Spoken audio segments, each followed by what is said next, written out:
can I start being more assertive in a controlled manner? That's exactly how. You can start by being more assertive in a controlled manner. Well, this is a good follow-up question from the last one. What are you mad about? Write it down. And like, be kind of comprehensive about it. Or maybe talk to a friend. I would say write it down, but you can talk to a friend. Write down everything that makes you angry. And you're going to think, well, some of those things that make me angry are stupid. It's like, yeah, probably. That's not the question here. We're not trying to figure out if you're reasonable or not. Of course you're not, because who is? So you're not. So write down everything that makes you angry. Okay, so what'll happen then is you have a comprehensive list of what makes you angry, and the first thing that you'll figure out is that some of those things just shouldn't make you angry. It's like time to grow the hell up, you know, and get over that. But then there's other things on there, and maybe you can talk to someone about that. You think, well, this makes me angry. Should it? You talk to someone, they say, no, you should, that's you. You should just grow up. But, you know, so maybe that's 10% of the things that make you angry is just because you're undisciplined. But then there'll be some other things that make you angry because you're being taken advantage of, or you're allowing yourself to be taken advantage of, or you're taking advantage of yourself, or you're not objecting when someone else is asking you to do something you don't really want. Like there's something going on. And so with those things, you figure, well, what would you rather have? Like if you could have what you wanted that wasn't making you angry, what would it be? And so now you know what you want. Well, then you think, well, let's take one of those things that I want and see if I can ask for it. Maybe it's like the person who asked this question, the woman who asked this previous question. Maybe she has to go to her husband and say, look, I need you to spend 15 minutes after dinner with the kids so I can, you know, be alone. Would you do it for 15 minutes or 10 minutes? Or would you do it for 10 minutes like 3 times a week? You know, you have to negotiate.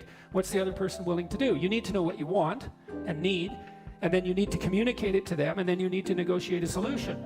And that's how you get more assertive. And you start small. You get more assertive by telling the truth, right?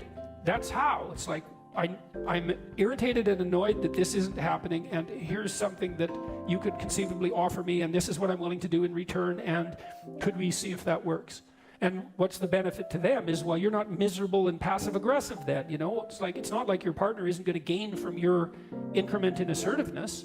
It's not a zero-sum game. You could both gain, like truly, because wouldn't it be a lovely marriage if your wife could ask you what she wanted and you could deliver, and you could ask her what you wanted and she'd deliver, and both of you were happy about that. Like that could happen. Not always and in every situation, but you get a long way down that road if you're careful, you know?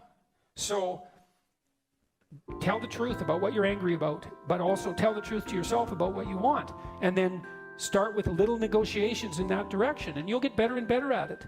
It's really worth doing, because otherwise you carry around all that resentment, and that's horrible. That's no way to live. It makes you sick, and makes everyone around you sick, and it makes you old, and makes life miserable. And so that's another thing to think through, because you think, well, I'm afraid to say what I want. It's like, fair enough. Who isn't? How afraid are you of not saying what you want? Well, I'm used to that. Well, that doesn't mean it isn't horrible.